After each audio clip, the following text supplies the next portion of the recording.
c'est très difficile à décrypter. Donc, on va commencer ainsi par cette première, une série de 14 émissions qui seront consacrées un petit peu à cette espèce de retour aux sources. Je pourrais dire, l'idée étant, surtout pour mes jeunes Jedi, mais pour vous tous, le public qui nous écoutez aussi ce soir, l'idée c'est d'approfondir nos racines pour pouvoir construire ensuite quelque chose qui soit plus haut, et j'espère un jour qu'on pourra réatteindre les sommets de compétences qu'ont connus nos ancêtres homéopathes. Nous devons, à notre génération, reconstruire à peu près à zéro.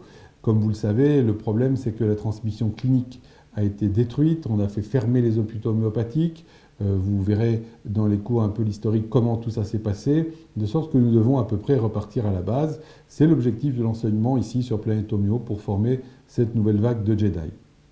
Donc maintenant, on ne va pas traîner, on va passer directement dans le vif du sujet. Je voudrais vous dire que l'émission de ce soir est consacrée à une bibliographie que Bruno a appelée de sommaire, mais qui va être bien sympa. Oui, j'espère, oui. Hein?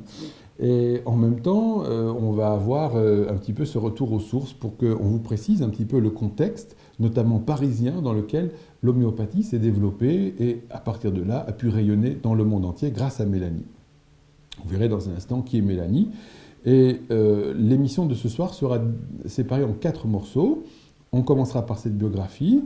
On fera ensuite un petit rappel historique de comment à Paris Hahnemann a mené sa vie.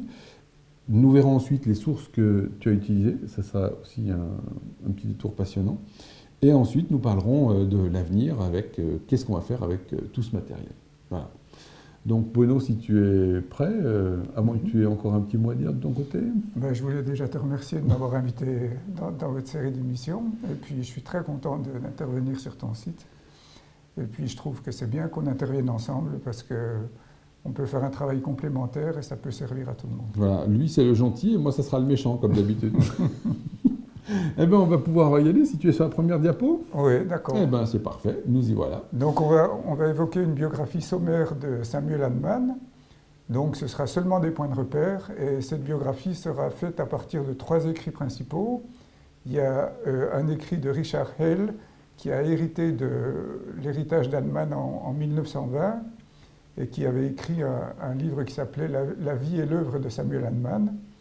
Il y avait également les écrits rassemblés mineurs qui ont été publiés en allemand, on le verra dans les sources allemandes tout à l'heure. Et il y avait également les lettres de l'Institut pour l'histoire de la médecine de Stuttgart, comme on voit celle qui est à l'écran actuellement, qui ont servi aussi pour faire certains dialogues pour un jeu de rôle surprise que je vous montrerai tout à l'heure. Ah, ça va être vraiment très sympa. Et vous voyez déjà que l'écriture est difficile à décrypter. Hein. C'est une époque où les gens écrivent encore avec des petites plumes. Hein, c'est de l'allemand gothique. Et on voit les pattes de mouche de Samuel Hahnemann en dessous qui annotent les lettres pour pouvoir éventuellement prescrire quelque chose. Et très classiquement, on reconnaîtra tout le long de ces écrits cette même écriture extrêmement fine, précise. C'est vraiment caractéristique. Et on verra dans un instant combien son écriture fait contraste justement avec celle de Mélanie, qui est beaucoup plus un peu l'équivalent de ce que les filles font actuellement avec des ronds sur les i, etc. C'est assez rigolo à voir. Donc Samuel Hahnemann est né en Allemagne, à Meissen, en 1755, c'est en Saxe. Et donc, à partir de l'âge de 20 ans, il est parti à Leipzig, où il a fait ses études de médecine. Et ensuite, quand il a eu son diplôme de médecin, il est parti à Vienne pour apprendre la clinique auprès du docteur Carin, qui pendant 1 an lui a enseigné tous les gestes de médecine générale dont il avait besoin. Alors à cette époque, d'ailleurs, on peut peut-être faire une toute petite digression sur les exercices que le papa de Hahnemann lui faisait faire, déjà avant qu'il se lance dans les études de médecine, pour vous donner une idée de la formation quand même de Hahnemann.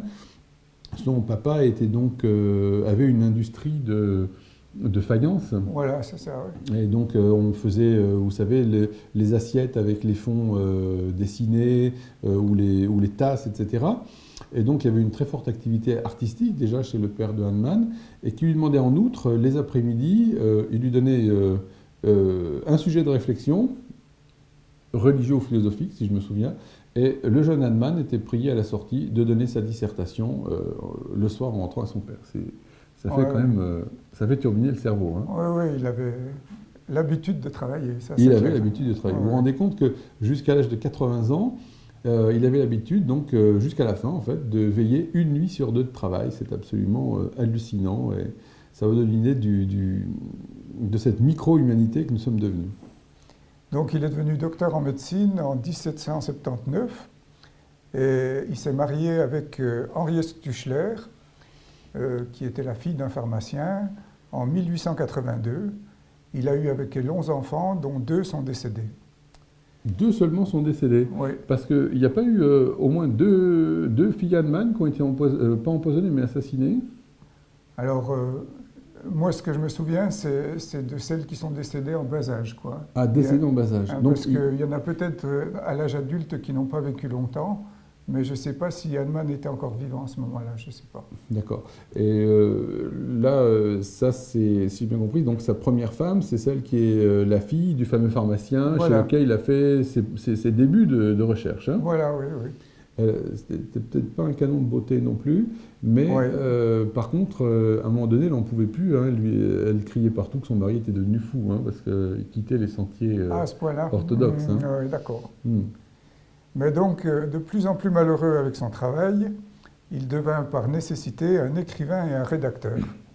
Alors j'ai demandé à Édouard de nous citer des citations de Samuel Hahnemann, et c'est lui qui va faire le rôle de Samuel. Vous vous rendez compte, maintenant les jeunes, je fais le rôle de Samuel quand même, il faut le faire. Hein. Voici une lettre 1790.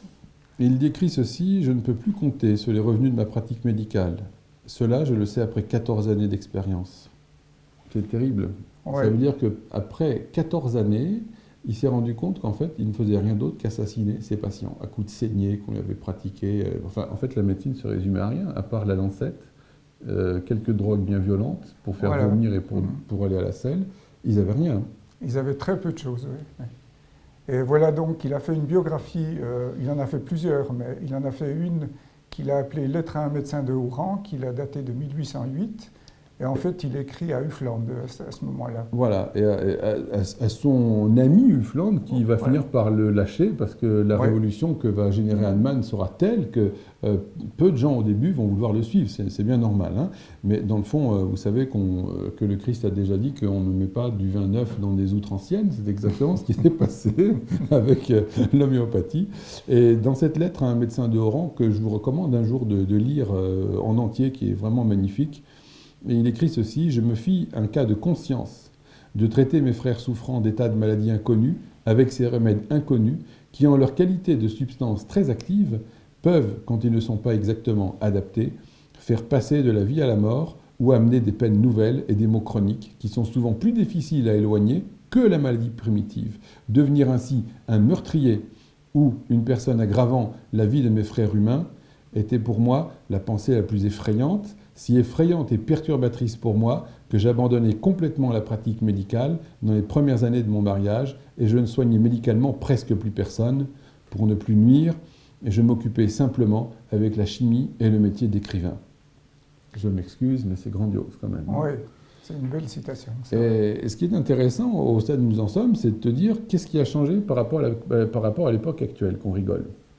Parce qu'on donne des médicaments qui sont estampillés par les laboratoires, qui sont, comme le Titanic, garantis insubmersibles, garantis parfaitement tolérés. Et vous vous rendez compte du résultat final, c'est qu'on empoisonne toujours plus les gens par des drogues qui vont toujours plus réprimer les symptômes, et à la sortie, on se retrouve à des catastrophes bien pires encore qu'à l'époque de Hahnemann, puisque la pharmacopée actuelle est 1 milliard de fois plus active que les petites tisanes de mes mères qu'ils avaient à leur disposition. Et aujourd'hui, d'ailleurs, c'est amusant de voir cette mode, le retour à la thérapie par les plantes, blabla, toutes ces sottises qui sont purement allopathiques. Vous voyez qu'on se fait en 2 minutes beaucoup de copains sur Planète Homéo. Et une des choses qui est très intéressante à noter, si je peux un petit peu faire l'exégèse de ça, c'est que Hahnemann parle volontiers de ses frères souffrants.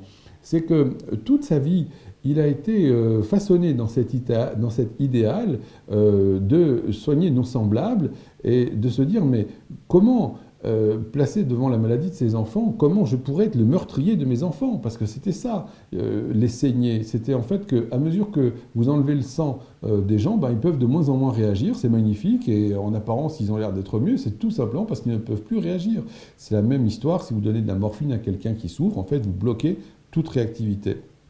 Et c'est un leitmotiv chez Hahnemann de soulager ses frères souffrants. C'est évidemment aussi un léger clin d'œil à son état maçonnique, il faut le dire, puisque c'est aussi grâce à la franc-maçonnerie qu'il est arrivé à s'installer finalement relativement bien à Paris, où il a bénéficié quand même de certains appuis influents.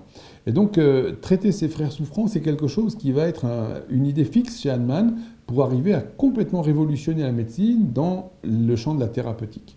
Et il disait ceci, des états de maladie inconnus. État de maladie inconnue, c'est bien que, en fait, vous avez des syndromes, mais vous ne savez pas à quoi c'est dû, vous ne savez pas quelles sont les maladies. On donne des étiquettes arbitraires, qui étaient extrêmement arbitraires à l'époque de Hahnemann. Vous parliez de fièvre tartempion, fièvre ci, fièvre ça, qui étaient des entités nosologiques parfaitement fumeuses. Et on les soignait avec quoi? Avec des remèdes parfaitement inconnus, complètement au pif, sans avoir idée de ce que ça pourrait faire comme effet.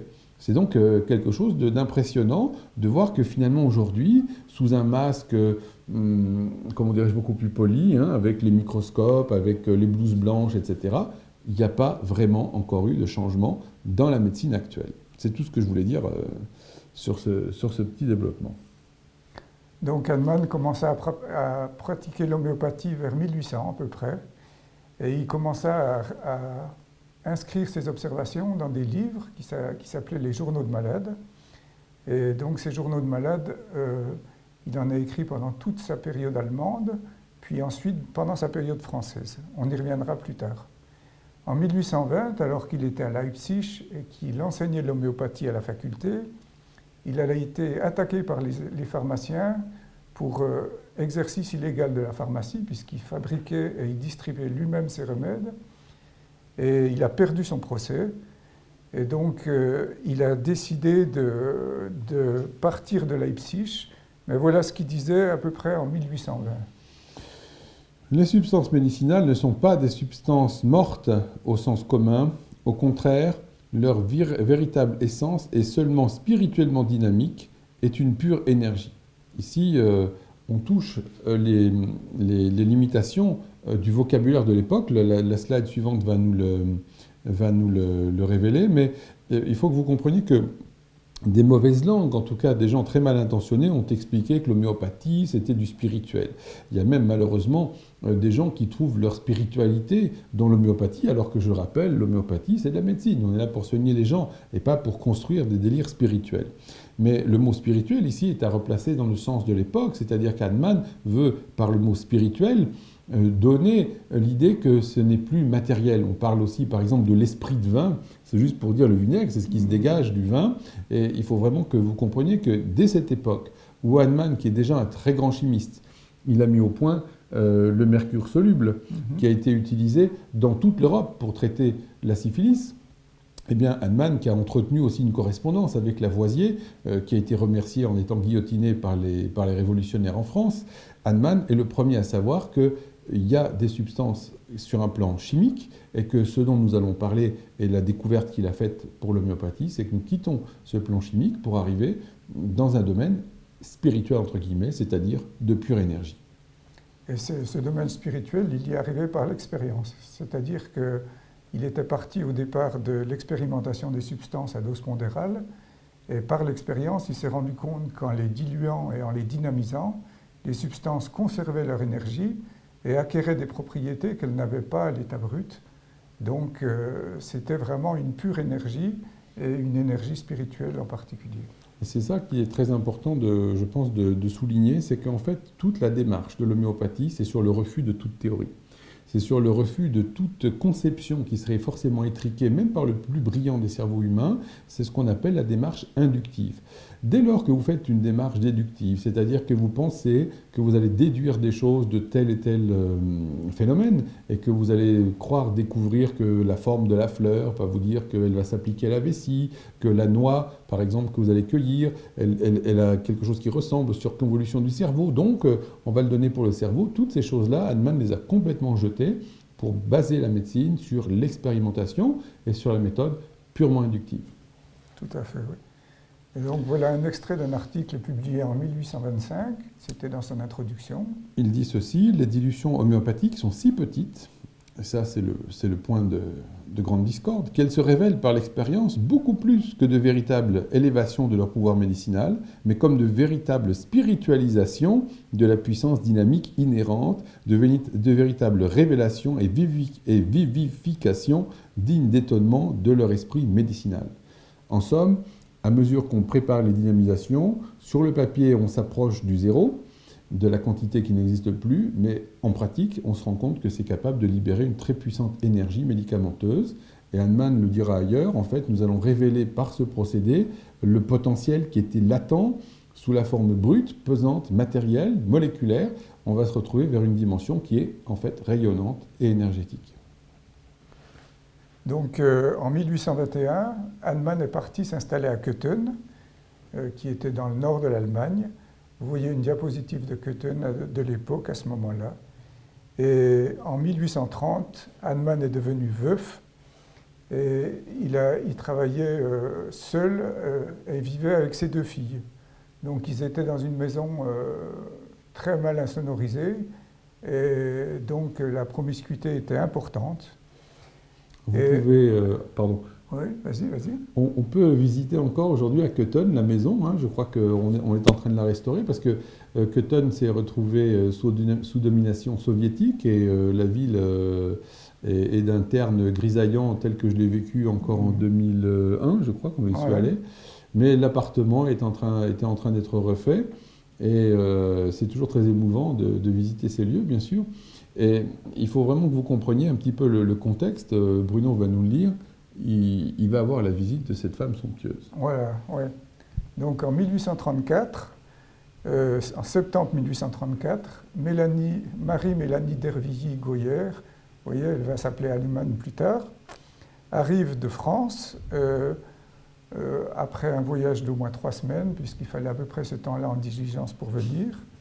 Elle était née en 1800. Donc elle avait 35 ans, elle était poète, peintre, femme élégante, femme d'esprit. Et donc elle avait elle-même sa galerie de peinture, ce qui était tout à fait exceptionnel à l'époque, surtout pour une femme.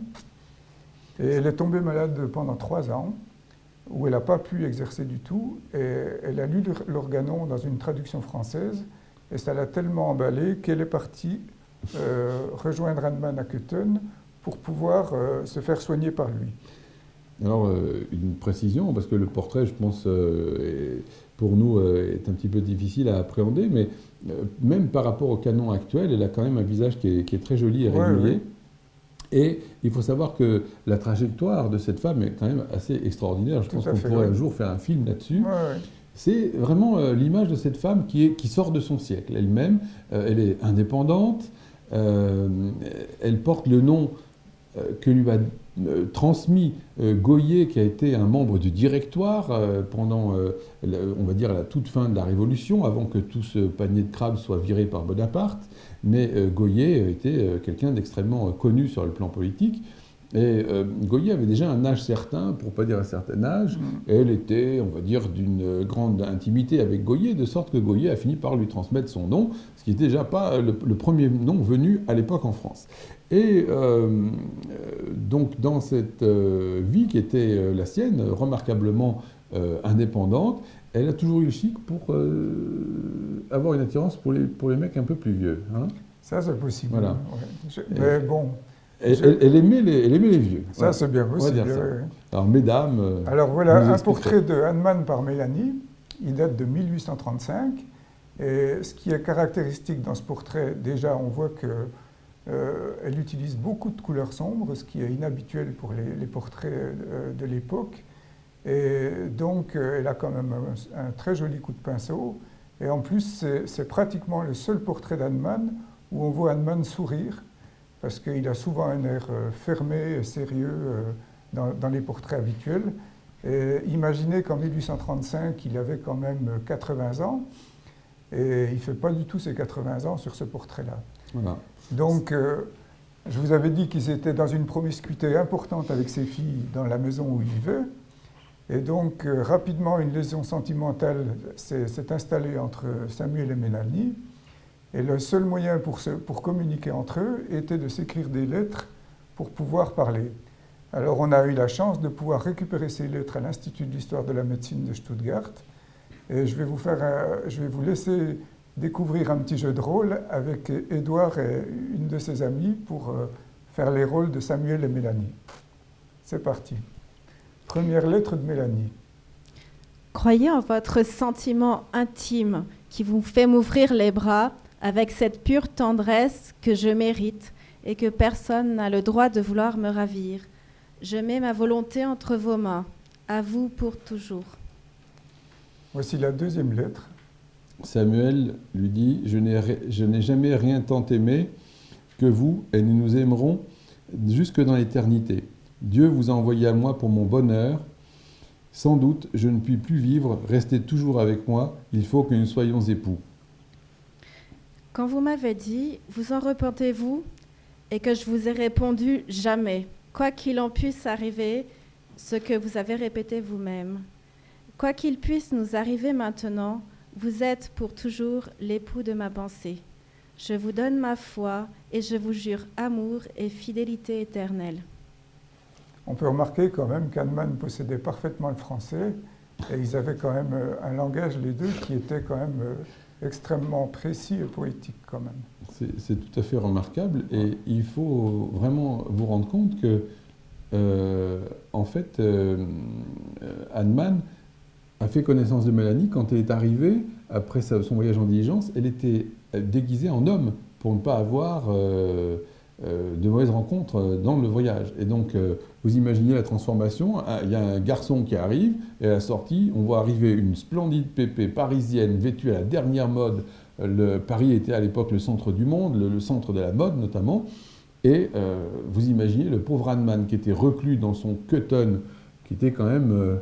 on va dire, pas loin du dernier repli de la Terre. Hein. C'était quand même oui, c'était loin. très reculé, oui. Est-ce que tu pourrais remettre un coup sur le téléviseur ? Il menace de s'éteindre, il faudrait juste le rallumer. Et à ce moment-là, Hahnemann, du fond de son Köthen, va découvrir cette femme absolument éblouissante. Donc il faut se mettre à sa place, il a craqué. Il a craqué. Voici la 11e lettre de Mélanie. J'éprouve une tendresse inexprimable qui m'inspire un dévouement vraiment fabuleux, qui met toutes les nobles facultés de mon âme en ébullition et l'exalte. Une immense sympathie nous a unis au premier abord. Nous nous cherchions et nous nous sommes trouvés. Nous nous sommes aimés presque sans nous connaître. Avez-vous toujours réellement le désir, la volonté de vous unir à moi ? Vous pourrez bien, ce me semble, m'écrire un mot de tendresse. Un mot seulement pour rassurer, consoler mon âme troublée et inquiète. Moi, je serai le même que je fus jusqu'ici, éternellement. Je vous aime tant que je n'aimais jamais durant toute ma vie. C'est le fait incontestable. Je désire si ardemment que vous-même de m'unir avec vous et me lier en mariage sitôt possible. En attendant, je me dois conduire comme vous avez désiré, froid en apparence, dissimulant, quoique cela me fasse beaucoup de peine, de contrainte. Autre lettre, Samuel. Le dernier sacrifice qu'il sera nécessaire de faire pour notre union est d'apprendre par cœur la confession de foi protestante luthérienne pour suivre le même culte que moi. Mais vous savez comme moi-même que les cultes sont des habits qu'on met ou dépose seulement pour s'accommoder aux préjugés du monde. Voici une lettre de Mélanie. Vous avez fait de mon cœur un foyer de passion inconcevable. N'est-ce pas une de vos gloires d'avoir inspiré un pareil amour à qui en est digne ? Ces écrits sont notre seul moyen de communication, puisque la parole même nous est interdite. Voici un poème de Mélanie qu'elle a écrit pour Samuel. À vous. Entre nous, jamais de mystère. De nos secrets que nos deux cœurs soient ensemble dépositaires. Votre âme et la mienne sont sœurs, que l'une à l'autre soit unie, comme en un vase d'or se mêle la liqueur, comme l'air dans les cieux se joint à la vapeur, comme les sons divers produisent l'harmonie. Et les tons différents ont une même couleur, et que plus tard, après la vie, l'une à l'autre toujours unies, elles fassent d'aimer leur éternel bonheur. Mille grâces à vous. Donc là, on passe à autre chose. Il faut quand même souligner pour nos auditeurs que ça a été le coup de foudre. Hein. Elle est Ouais. arrivée et 3 jours après, il lui proposait le mariage. Hein. Et vous imaginez aussi à quel point, comme ces lettres le montrent, c'est quelque chose de vraiment intense qui s'est passé. Et vous imaginez l'ambiance avec les filles Hahnemann. Je crois qu'elles étaient pour le moins acariâtres, entourant le papa, qui était déjà une sacrée image médicale. Et vous imaginez l'arrachement que ça a dû être pour dire, mais écoutez, mesdames et messieurs, ciao, je quitte Köthen et je vais à Paris où j'ai aucun espoir de revoir l'Allemagne. Enfin, il n'y avait pas encore l'Allemagne à l'époque, mais revoir Köthen. Donc ils sont quand même restés un moment à Köthen, puisqu'ils se sont mariés en janvier 1835, et ils sont arrivés à Paris en juin 1835. Vous voyez ici une vue de Paris en 1832, et vous voyez, c'est un tableau bien entendu, et vous voyez que Paris était extrêmement rural à ce moment-là. On en reparlera dans le contexte parisien. Oui, c'est impressionnant, on voit les calèches, les gens à pied, ça devait être une ambiance totalement déroutante pour nous. Hein. Donc Hahnemann a d'abord essayé de s'intégrer dans les sociétés médicales parisiennes. Il a demandé l'autorisation d'exercer. Et le ministre de la Santé, qui était à ce moment-là Guizot, a demandé à l'Académie de médecine d'étudier la théorie d'Hahnemann et la manière dont il pratiquait pour savoir si on pouvait lui donner cette autorisation. L'Académie de médecine a refusé de donner l'autorisation à Hahnemann. Ils ont considéré que ses écrits n'étaient pas valables. Et donc Hahnemann a attendu un moment et il a fait une deuxième autorisation au même ministre, à M. Guizot, qui, malgré l'interdiction de l'Académie de médecine, a fini par accorder l'autorisation d'exercer à Hahnemann. Donc, en nous disant d'ailleurs des mots prophétiques, parce que donc Guizot était un type quand même ultra conservateur, premier ministre du roi Louis-Philippe, et à cette époque, vous imaginez encore mal les conditions sociales et économiques. Bruno nous en dira un mot tout à l'heure, mais Guizot a fait des propos tout à fait prophétiques, qui sont un peu l'équivalent de Caïphe devant l'Assemblée pour dire il vaut mieux qu'un seul homme meure plutôt que toute la nation, en parlant du Christ. Et ici, nous avons Guizot qui a dit « Mais messieurs, comment est-ce que je pourrais interdire l'accès des gens à une médecine qui, si elle s'avère être une foutaise, je ne sais plus le terme exact qu'il a évoqué, eh bien, va finir par s'éteindre par elle-même. » Et vous voyez qu'encore 2 siècles après, nous sommes encore là, malgré toutes les attaques. Tout à fait, oui. Donc Hahnemann a repris sa pratique et il a travaillé jusqu'à 3 mois avant sa mort, en 1843, où il est mort le 2 juillet 1843. Et donc Mélanie a demandé à ce qu'on conserve son corps dans son appartement pendant 3 semaines, si bien que quand il a été enterré, il y a eu juste un service funèbre minimum dans le cimetière de Montmartre à ce moment-là. Et ça n'a été publié nulle part dans les archives, personne ne le savait. Il a demandé à ce qu'on mette sur sa tombe non inutilis vixi, c'est-à-dire je n'ai pas vécu en vain.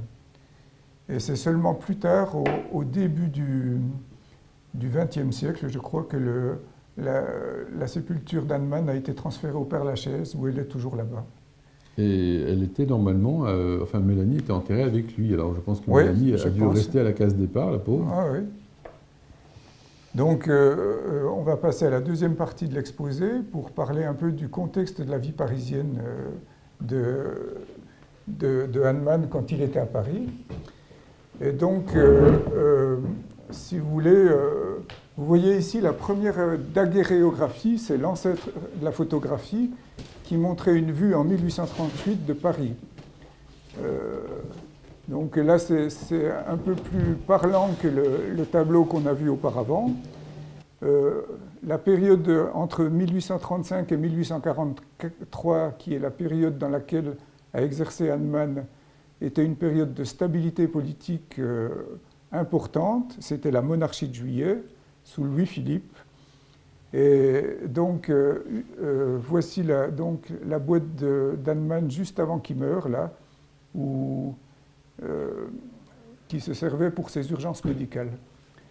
Alors, l'invention la plus importante du XIXe siècle a sans aucun doute été la découverte du chemin de fer et les communications entre les différents endroits. C'est à la puissance du chemin de fer qu'on voyait la puissance d'un pays. Et à l'époque, si vous voulez, la France était séparée en deux parties. Il y avait Paris qui était le centre culturel, administratif, politique de la France, et tout le reste de la France qui était autrement. Il y avait également le développement des chemins de fer, en plus des chemins de fer, des omnibus, des bateaux à vapeur. La mortalité était très importante, et en particulier la mortalité infantile, avec des épidémies, en particulier de tuberculose. Vous voyez ici des tableaux du XIXe siècle qui montrent des familles rurales où il n'y avait absolument aucune présence médicale, avec de nombreux enfants, quelques adultes, un ou deux vieillards. Et donc, vous voyez ici la fête du grand-père, c'est pareil, c'est un peu dans le même esprit. Et donc, ça, c'était à la campagne, mais en ville, c'était pas mieux, sinon pire. C'est-à-dire qu'il y avait une affreuse misère dans l'industrie. Et les ouvriers étaient des hommes, des femmes et des enfants qui travaillaient au moins 15 heures par jour, avec des conditions de travail déplorables et une mortalité importante. Je voudrais juste rajouter un petit mot, c'est qu'en effet, c'est cette période où Louis-Philippe va sortir un édit, accrochez-vous bien, où le roi dit qu'il ne faudra pas que les enfants en dessous de 12 ans travaillent plus que 12 heures par jour. Vous vous rendez compte un peu des conditions de vie, et tout ça va évidemment fabriquer un sous-prolétariat qui va générer ensuite des modifications sociales avec l'arrivée du socialisme, les écrits de Marx, etc. Alors donc, cette misère, on la retrouve dans les écrits des auteurs du XIXe siècle. C'est l'époque d'Oliver Twist de Charles Dickens, c'est l'époque des Mystères de Paris de Gensu, et c'est l'époque des Misérables de Victor Hugo. Vous voyez ici un dessin de Van Gogh, c'est les enfants de la fabrique. Et vous voyez qu'à l'époque, Van Gogh n'était pas du tout dans sa période très lumineuse comme il a été à la fin de sa vie. Il pensait même se faire séminariste, tant il était touché par la misère en particulier des enfants et de la population en général. Vous voyez par exemple aussi des citations des auteurs de l'époque. Michelet parlait de ces pitoyables figures d'hommes, ces jeunes filles figées, ces enfants tordus et bouffis. Et en parlant des enfants, Victor Hugo parlait d'enfants tels qu'ils étaient dans un bagne, des anges dans un enfer. Ouais. Donc, Paris, en plus de cette misère, était également la ville de l'élégance. Donc il y avait un contraste important entre la misère dans l'industrie et dans la campagne et l'élégance des grandes villes. Et vous voyez là une réception chez une comtesse dans les années 1850. Et c'était au niveau culturel la grande période du romantisme. Alors vous voyez ici un théâtre parisien. Hahnemann allait une fois par semaine au théâtre avec Mélanie, voir soit des opéras, soit des pièces de théâtre, soit de la musique. Et dans le monde littéraire, donc, la grande période du romantisme était dominée par Victor Hugo, surtout, qui était le chef de file, mais il y avait aussi Lamartine, Théophile Gautier, Alfred de Musset, Alfred de Vigny, Alexandre Dumas père, Eugène Sue, et les deux derniers qui ont probablement les mieux décrit leur période à l'époque, bien que dans un registre très différent, Honoré de Balzac et Stendhal.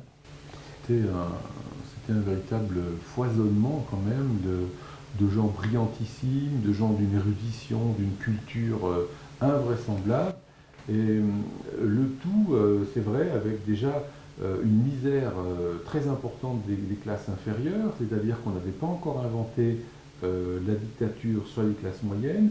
Il y avait une classe extrêmement riche et une grande masse de gens très pauvres qui générait du coup des facultés de tomber malade, de tuberculose galopante, partout, il y avait des épidémies, c'était terrible, les gens mouraient comme des mouches en bas âge. À cette époque, les gens étaient globalement dans un haut niveau de santé, ce qui ne signifie pas qu'ils étaient capables de ne pas mourir très jeunes. Mais en tout cas, les maladies flambaient.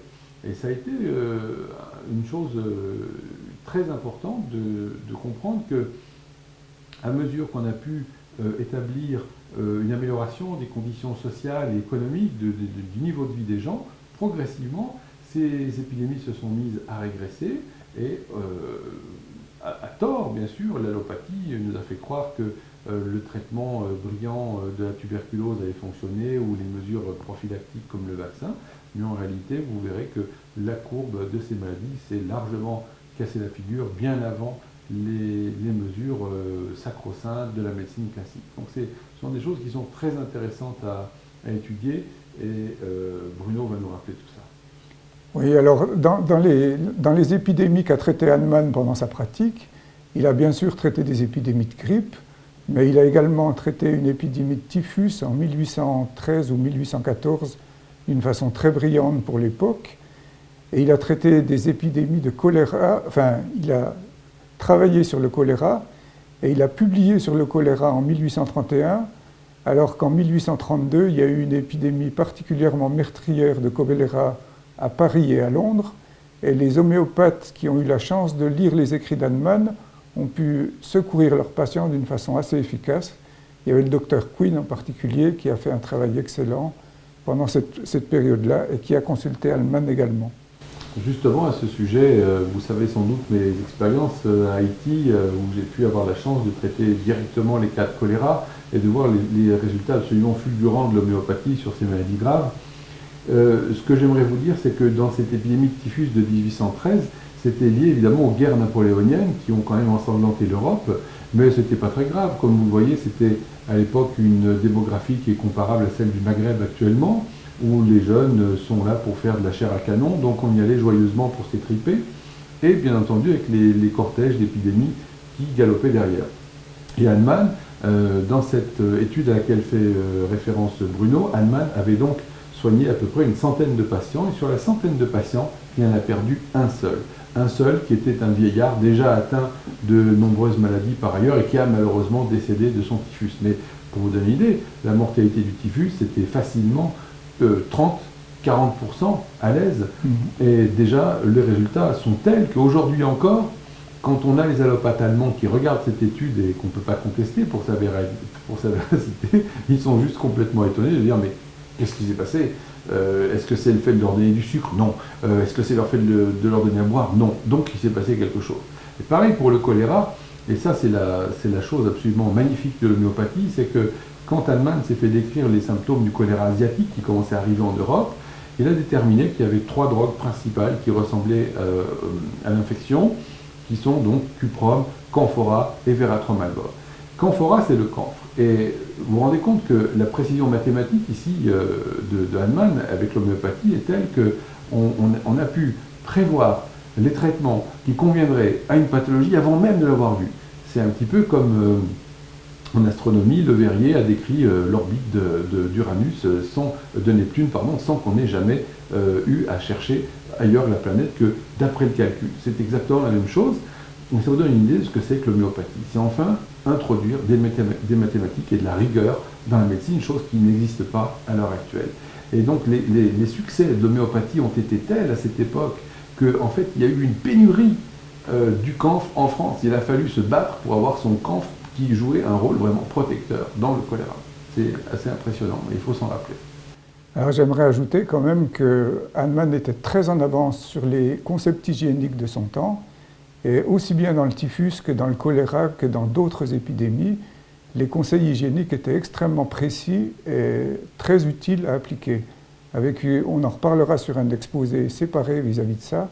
Il avait une lucidité étonnante vis-à-vis de ce qu'il fallait faire. C'était d'autant plus quelque chose de remarquable de la part de Hahnemann qu'il a été le premier à concevoir l'hypothèse infectieuse de la maladie, qui était le choléra. Et on vous dira dans un des exposés de Bruno, la préscience qu'il a avant d'avoir même pu mettre un germe sous un microscope, il décrit le choléra comme des milliards d'êtres invisibles à l'œil microscopique et qui prolifèrent dans le milieu propice qui sont les fonds de cale des bateaux et qui grouillent dans les excrétions des patients. Et c'est ainsi que Hahnemann a pu prendre les mesures prophylactiques pour empêcher la propagation du choléra, alors que Hufeland, à cette même époque, le grand Hufeland lui-même, le king de l'allopathie, pensait que c'était des émanations telluriques qui faisaient venir le choléra. Vous vous rendez compte? Alors bon, on va revenir à quelque chose de plus soft là. Pour finir le contexte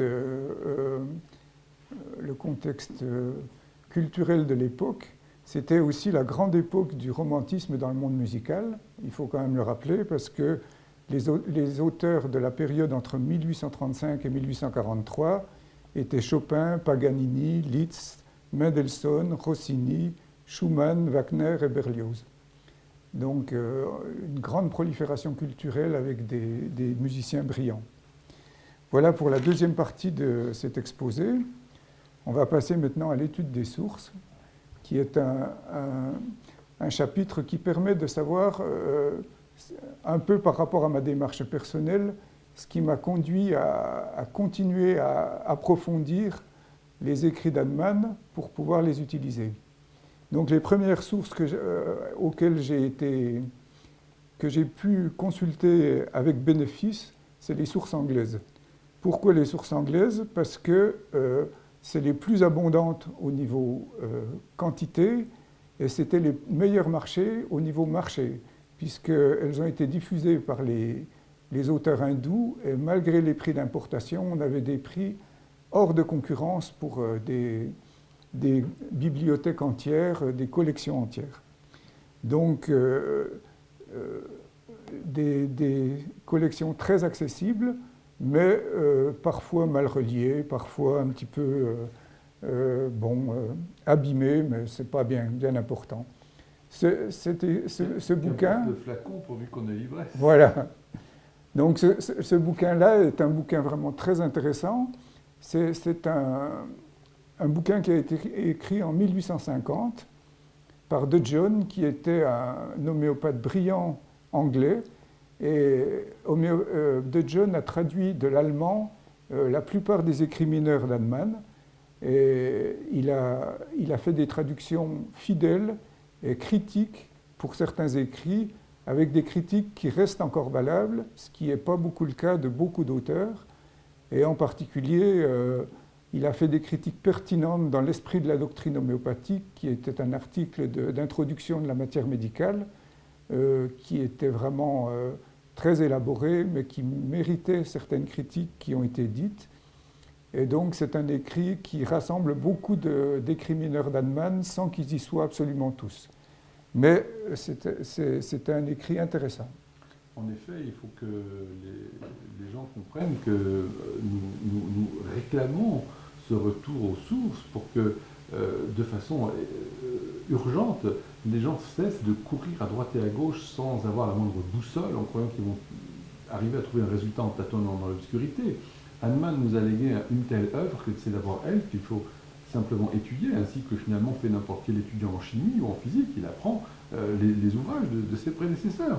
Eh bien, on demande la même chose aux médecins qui veulent devenir homéopathes, on leur demande d'avoir la rigueur d'apprendre le travail d'un génie. Mais ce n'est pas parce qu'on demande d'apprendre le travail et les découvertes d'un génie que nous ne sommes pas en train de le critiquer. Là encore, nous ne sommes pas dans le cadre d'une révélation divine. On est bien d'accord que Hahnemann est parfaitement faillible, comme nous tous, mais néanmoins, plus vous connaissez Hahnemann, et en tout cas pour ma part, plus je suis convaincu que j'aurai beaucoup de peine à l'égaler.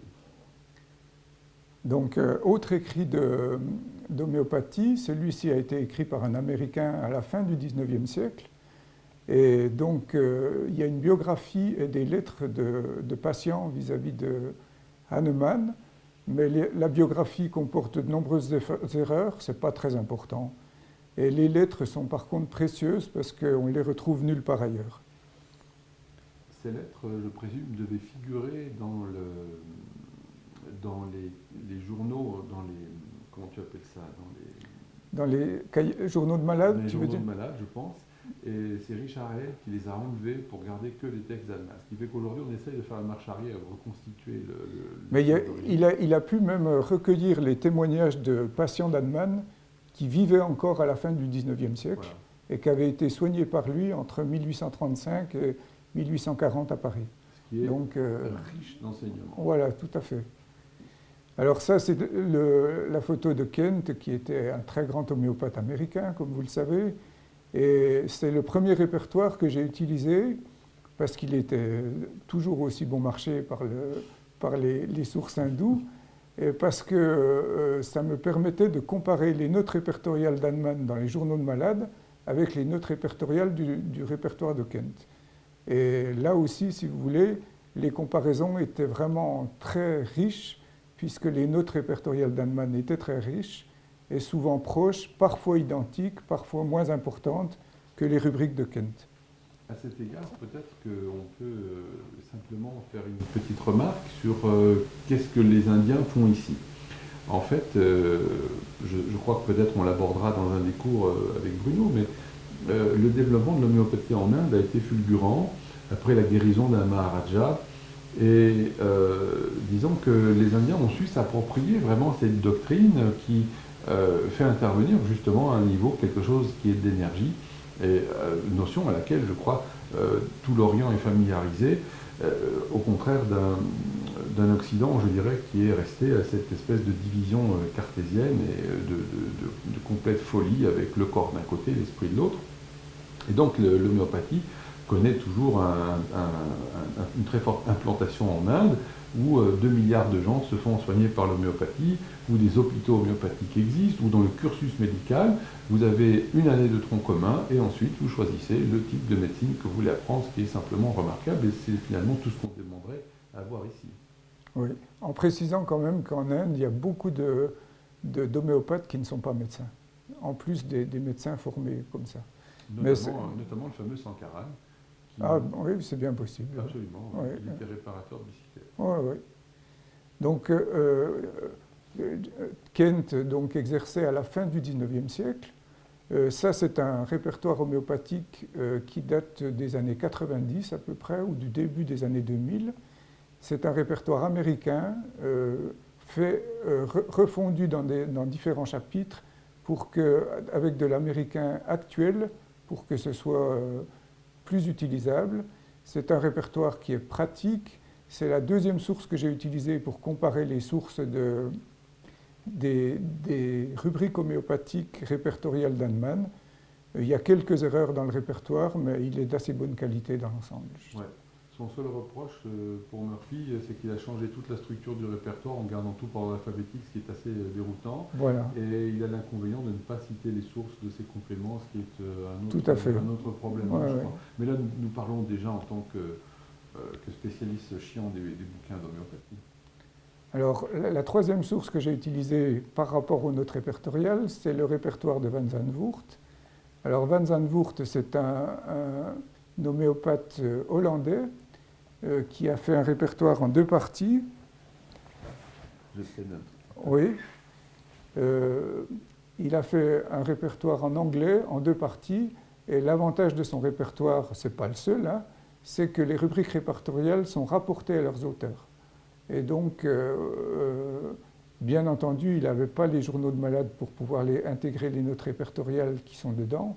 Mais là aussi, la comparaison des notes répertoriales des journaux de malades avec ces rubriques à lui donne une comparaison intéressante. C'est quand même globalement plus riche que le répertoire de Kent et c'est relativement utilisable. Alors, je ne parle pas des répertoires informatiques, certains sont très bien, donc là, j'ai rien à dire, mais si vous voulez, comme je fais du travail manuel sur écran en lisant les microfiches, je ne peux pas avoir 2 écrans en même temps pour travailler. Donc je prends un volume en papier pour pouvoir faire mes rajouts, faire mes corrections par rapport au répertoire.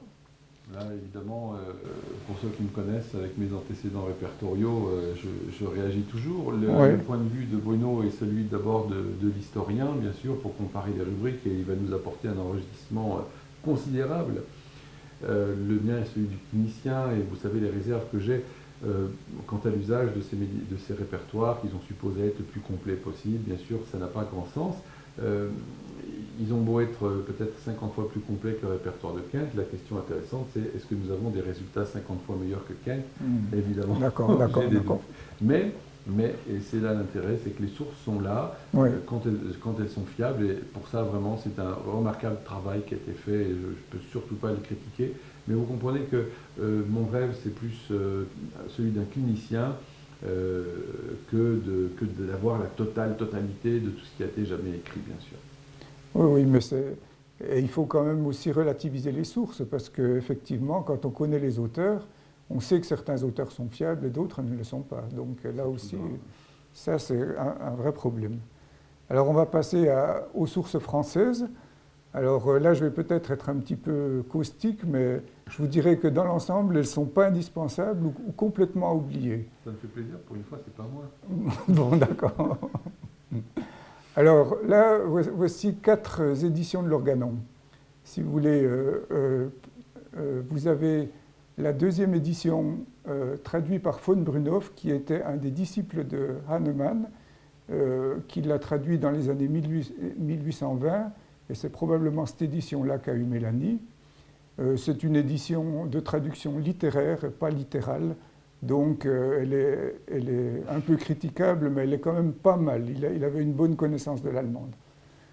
Celle-ci, c'est la 5e édition traduite par Jourdan, qui était un contemporain d'Hahnemann, un Français du 19e siècle qui n'a jamais pratiqué l'homéopathie.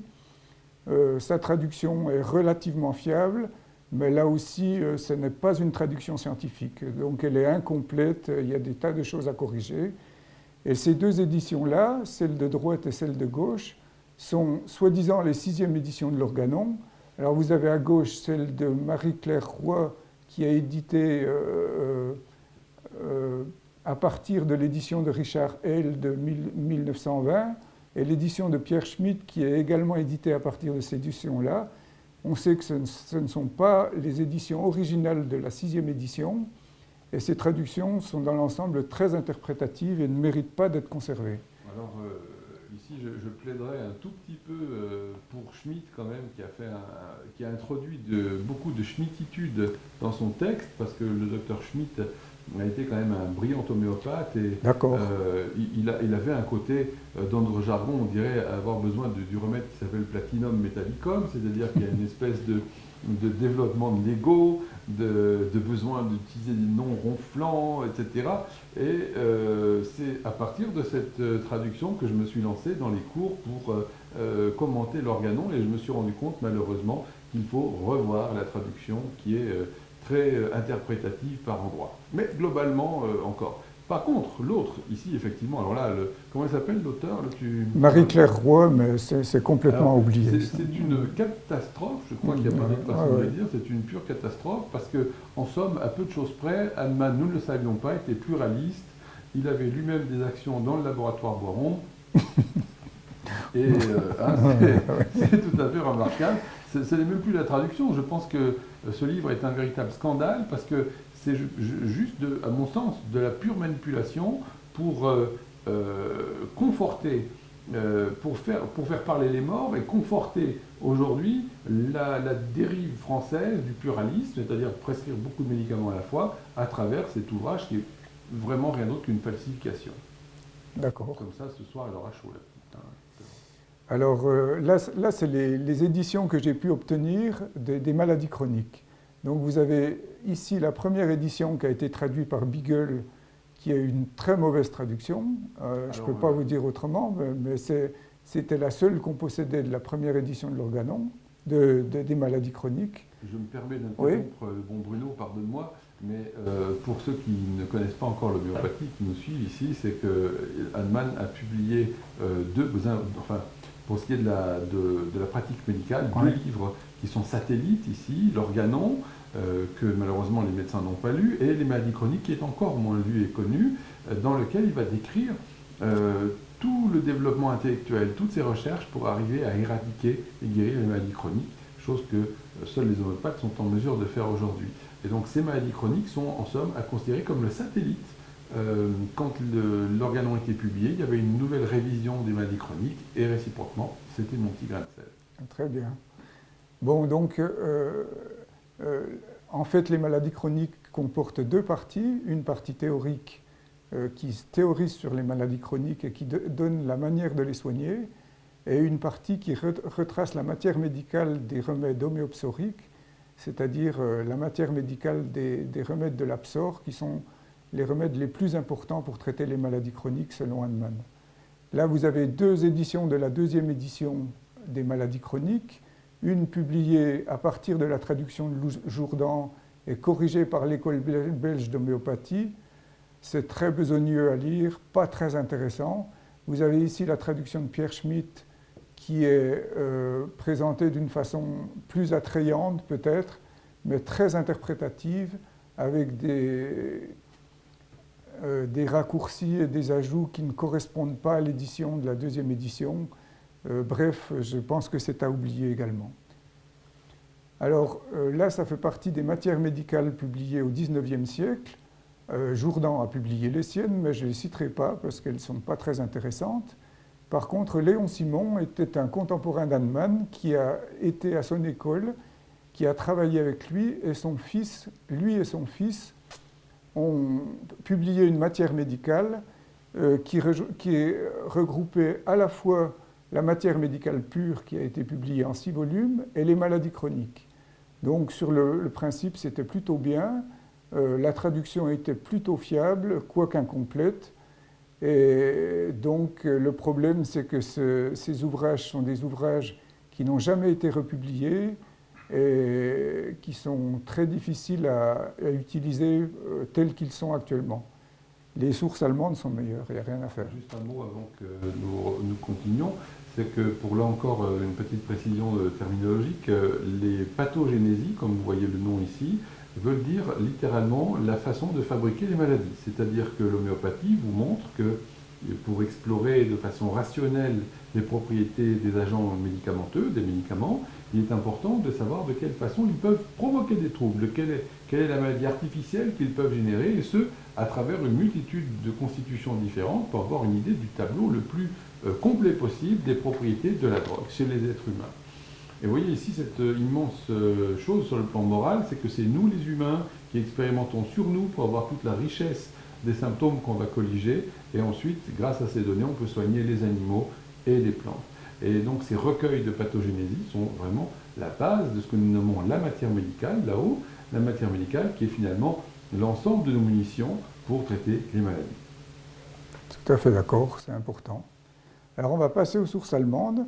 Alors là, par contre, c'est un travail de spécialistes fait par des historiens de l'homéopathie. Et donc, si vous voulez, il y a eu un travail analytique énorme et exhaustif pendant les 20 dernières années par les historiens allemands pour rassembler toutes les publications d'Hahnemann et les rendre accessibles au public. Vous voyez ici la 6e édition de l'Organon, qui a été retranscrite fidèlement par Joseph Smith, qui est un historien allemand qui est allé pendant 1 an et demi à San Francisco, à la bibliothèque de San Francisco, recopier l'Organon ligne par ligne pour pouvoir le publier. Alors il a mis tout ce qu'il y avait dedans, c'est-à-dire il a comparé avec... C'était une 5e édition sur laquelle Hahnemann avait rajouté des tas de choses, mais il avait parfois rajouté une dizaine de pages à une page. C'était impressionnant au niveau du travail que ça représente. Et donc, il a publié ce texte-là en 1992, et c'est en 1996 qu'il a publié un texte un peu plus simple, qui est la publication du texte de la 6e édition, sans les commentaires par rapport à la 5e. Donc, ça, c'est vraiment un travail analytique énorme. Autre travail analytique énorme, c'est l'Organon Synops. C'est un ouvrage qui a été publié en 2001 et qui est un gros bouquin qui, quand on l'ouvre, rassemble les 6 éditions de l'Organon comparées, dont la 6e édition de Joseph Smith, dont je viens de vous parler, là, et qui a été rassemblée dans toutes les bibliothèques de l'histoire de la médecine d'Allemagne. Donc ça a été un travail considérable et ils ont enfin pu rassembler toutes les éditions originales de l'Organon et on peut les comparer d'un coup d'œil en ouvrant le livre et en regardant les éditions côte à côte. Pour l'instant, j'en ai étudié les trois premières éditions et je vous en parlerai ultérieurement pour vous parler de la richesse de chaque édition. Ça, c'est un écrit qui est paru à peu près à la même année, en 2001. Donc vous voyez, ce n'est pas des écrits anciens hein, quand même, hein, qui rassemblent les écrits mineurs de Samuel Hahnemann. Alors c'était un projet fait par Joje Smith qui a publié la 6e édition de l'Organon et un autre historien allemand. Et au départ, ils avaient demandé à Haug de le publier en 2 volumes pour pouvoir avoir pratiquement tous les écrits mineurs. Et Haug n'a pas accepté, donc ils ont rassemblé en un volume en supprimant certains écrits, mais les écrits les plus importants sont quand même là, quoi. Et c'est un ouvrage tout à fait intéressant. Beaucoup plus exhaustif, par exemple, que le bouquin de John dont je vous ai parlé au début, qui rassemblait des écrits mineurs, mais pas tous quand même. Là, donc, c'est un bouquin de Richard Hell dont je vous ai parlé pour la biographie d'Hahnemann. C'est un bouquin qui a été fait sur sa vie et son œuvre à partir de l'héritage d'Hahnemann dont Richard Hell a hérité en rachetant l'héritage d'Hahnemann à la famille Bönninghausen dans les années 1920. Donc c'est un ouvrage en 2 volumes, écrit en allemand, qui est très complet au niveau des écrits mineurs, des travaux biographiques et tout ça, mais il n'a pas du tout parlé des journaux de malades qu'il n'a jamais lus, et donc c'est plus un travail d'historien qu'un travail de médecin, quoi. Mais c'est quand même précieux au niveau des sources. Ceci est l'édition de la partie théorique des maladies chroniques, publiée en allemand en 2007.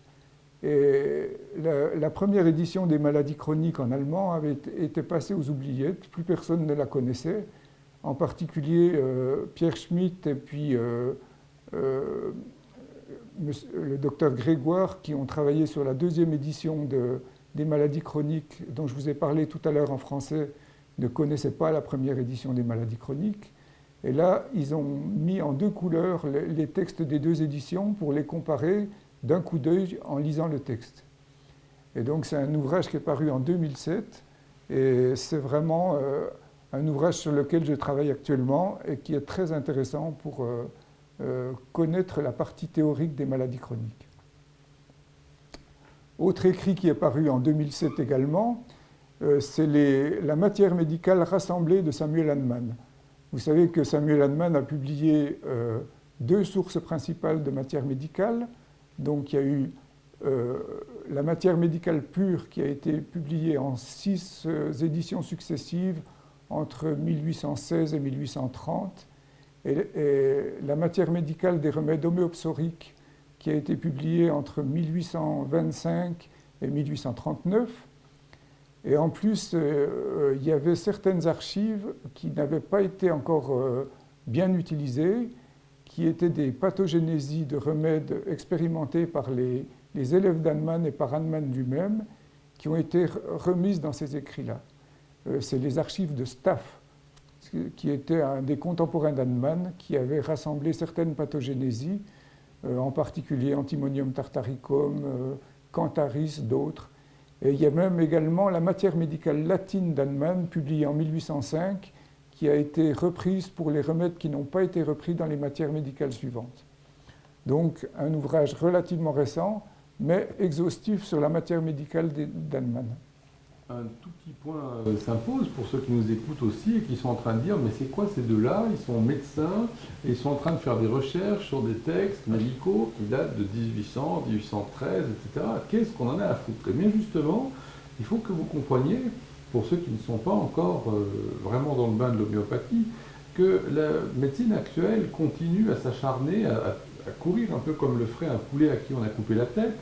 C'est-à-dire que la médecine actuelle s'acharne à penser qu'il n'y a pas de loi médicale, qu'il n'y a pas de loi de guérison, qu'il n'y a pas de principe pour traiter, et que tous les coups sont permis du moment qu'une drogue est capable d'enlever un symptôme.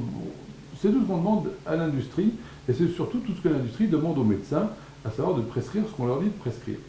Or, l'homéopathie, et depuis notre fondateur, Samuel Hahnemann, l'homéopathie a montré qu'il y a une loi unique de guérison qui est établie sur la ressemblance entre la capacité d'une drogue à provoquer des symptômes chez les gens et du coup à provoquer l'image d'une maladie qui sera une maladie artificielle, qui guérira une maladie naturelle pour peu que les deux se ressemblent.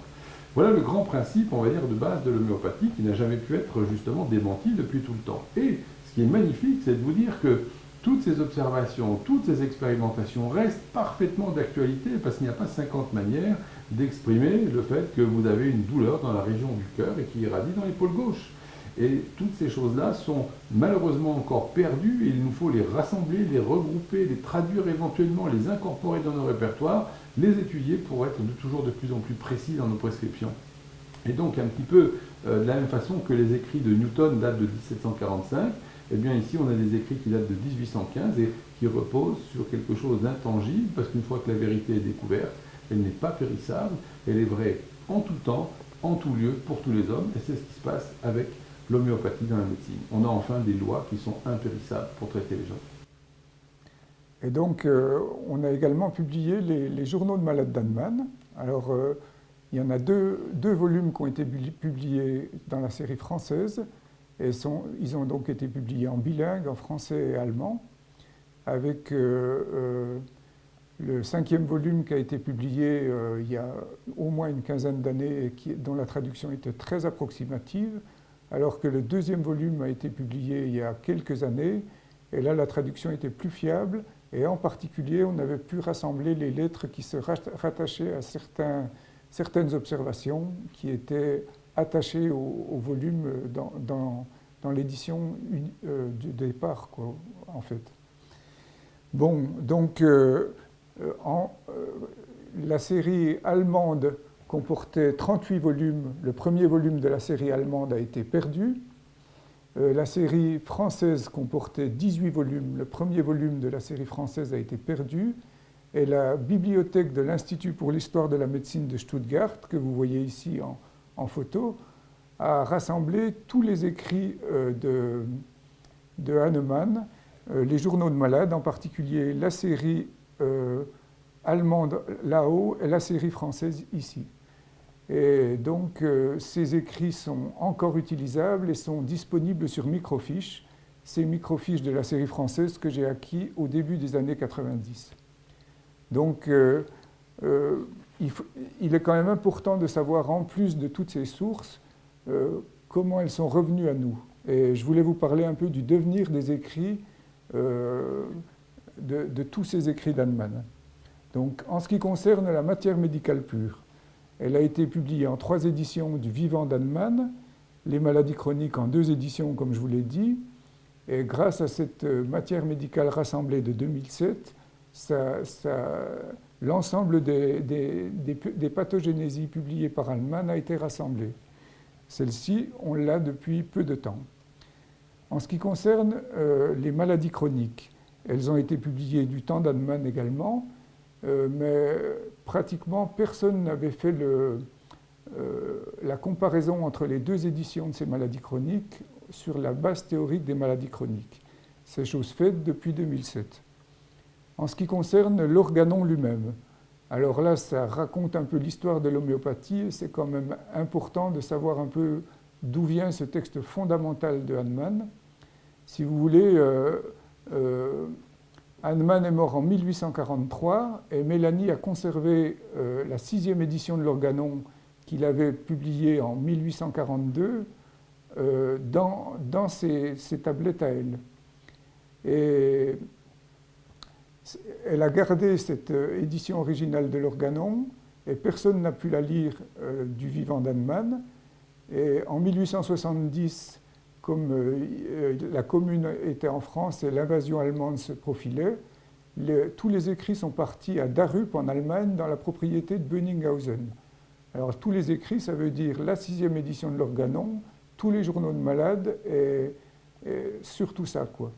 Et c'est resté là-bas dans la propriété de Bönninghausen jusqu'en 1920 où Richard Hale a acquis l'ensemble des écrits d'Hahnemann, sauf la 6e édition de l'organon, qui a été envoyée par bateau aux États-Unis à William Bury, qui avait participé à l'achat de l'héritage d'Annemann à la famille Bönninghausen.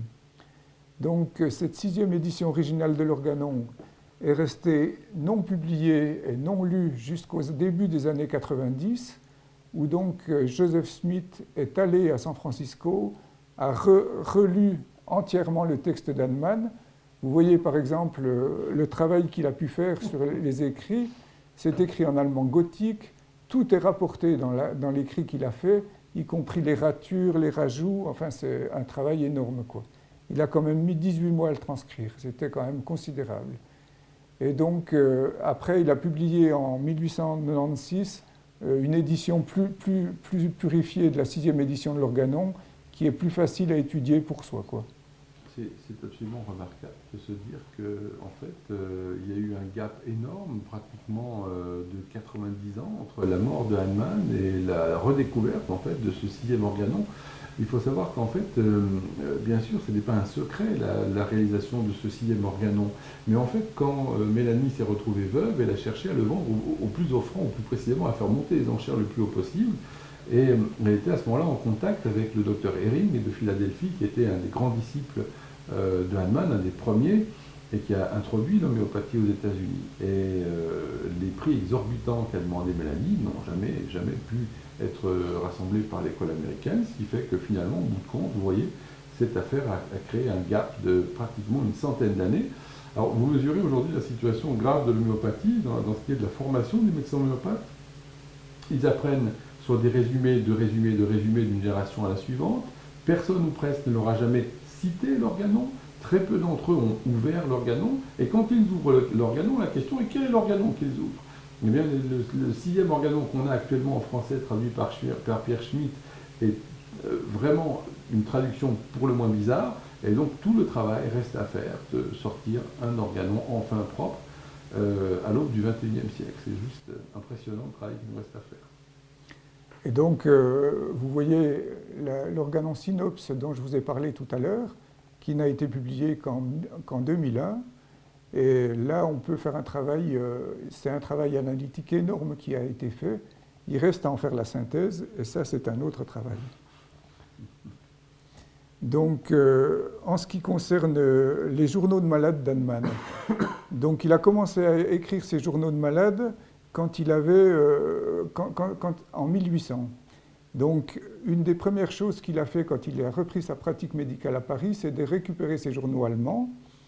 Et il a continué à écrire sur d'autres journaux dans la période parisienne avec Mélanie. Donc, soit il écrivait les observations seul, soit Mélanie les écrivait seule, soit ils les écrivaient ensemble, quoi. Et donc, on en reparlera pour pouvoir les montrer, les citer et voir comment ça s'est passé. Je vous ai donc dit que ces journaux avaient été conservés par Mélanie sans être publiés jusqu'en 1870 où ils sont partis en Allemagne. Ils ont été récupérés par Richard Hale en 1920, qui a acheté l'héritage de Bönninghausen. Et en 1926, Robert Bosch a racheté l'héritage de Richard Hale, qu'il a offert à l'hôpital de Stuttgart, qu'il a conservé précieusement et qui a pu être protégé pendant la Deuxième Guerre mondiale. Et c'est seulement dans les années 60 que Heinz Henne, un auteur allemand, a commencé à transcrire les premiers journaux de malades allemands en allemand, avec les 2e, 3e, 4e volumes. Et au début des années 80 seulement, les journaux de malades ont pu être transcrits sur microfiches. Et j'ai acquis ces microfiches en 1990 à peu près, parce qu'en 1980, quand les premières microfiches ont été publiées, elles n'étaient pas classées. Alors qu'en 90, elles l'étaient. Et donc, vous voyez par exemple un extrait de journal de malade pendant la période allemande. Donc, vous avez des tas de points de repère sur lesquels vous pouvez travailler. Vous avez les prescriptions sur lesquelles on reviendra, le nom des patients, les dates, la manière de prendre les observations. Tout est extrêmement précis, on y reviendra dessus. Et pour l'instant, si vous voulez, il y a à peu près, je ne sais plus, une dizaine de volumes qui sont publiés de la série allemande, et 2 volumes qui sont publiés de la série française. Donc, en fait, beaucoup de la pratique hahnemannienne telle qu'elle était en Allemagne et en France est très méconnue des auteurs. En ce qui concerne les écrits mineurs, donc là vous voyez l'Institut pour l'histoire de la médecine avec sa bibliothèque au sous-sol. Les écrits mineurs ont été publiés en partie du vivant d'Hahnemann, en partie à peu près en 1850 par De John, et donc c'est seulement dans les années 2001 que les Allemands ont rassemblé les écrits mineurs tout en n'ayant pas tous les écrits publiés. Mais c'était quand même plus précis que ce qu'il y avait jusqu'à présent.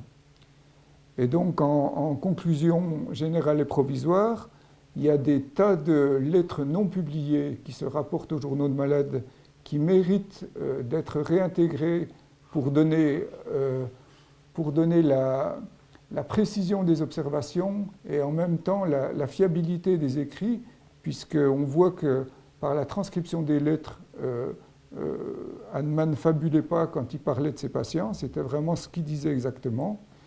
Le contexte historique, politique et culturel nous a permis un petit peu de voir dans quel contexte il travaillait. Et donc, on a eu la chance d'avoir les historiens allemands qui nous permettent de posséder tous les écrits et les publications d'Hahnemann. Mais malgré tout, il reste beaucoup de travail à faire pour pouvoir synthétiser le travail. Nous voilà revenus dans le studio, sagement. Comment tu as trouvé ta première prestation? Ça s'est bien déroulé? Oh oui, je crois. On a bien rigolé, on a pris notre pied, je dois dire. J'espère que vous avez apprécié aussi. On s'est vraiment fait très très plaisir ce soir. Pour un premier cours, c'est vraiment passionnant encore.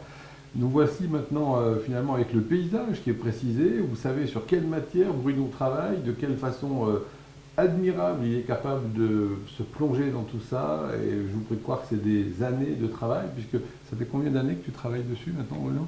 23 ans. 23 ans, ouais. Un quart de siècle investi pour nous apporter cette lumière. Je pense que ça va vraiment mériter la matière de ces 14 cours à venir. Donc, techniquement, ce soir, nous avons, et nous laisserons bien sûr à disposition du public cet enregistrement du premier cours. Les autres, et ainsi que celui-ci, bien sûr, seront regroupés ensuite dans un package que vous pourrez acheter sur l'e-boutique, de la même façon que vous pouvez suivre nos cours sur l'organon. Donc, je pense que dès la semaine prochaine, nous arriverons à nous organiser donc, largement avant Noël pour pouvoir vous faire le cours suivant, qui sera une façon de creuser encore un peu plus dans une direction qu'on vous a juste effleurée aujourd'hui. Et n'hésitez pas à poster sur le forum vos commentaires, vos questions. On sera aussi d'ailleurs un plaisir peut-être de faire une séance spéciale de questions-réponses pour l'histoire avec Bruno. Si tu as un mot à ajouter maintenant, pour conclure? Ben écoute, je pense que ça s'est bien passé pour moi. Je trouve que tes remarques étaient intéressantes et ça agrémentait agréablement le discours. Bon, moi, je me suis fait vraiment plaisir de t'écouter. C'était vraiment très très chouette. Donc je n'ai plus qu'à vous souhaiter à tous une excellente soirée. Et puis j'espère que vous avez eu autant de plaisir que nous de suivre cette émission. Et je vous dis à la prochaine. Et les Jedi, quant à eux, auront cours bien sûr demain matin comme prévu. À bientôt. Au revoir.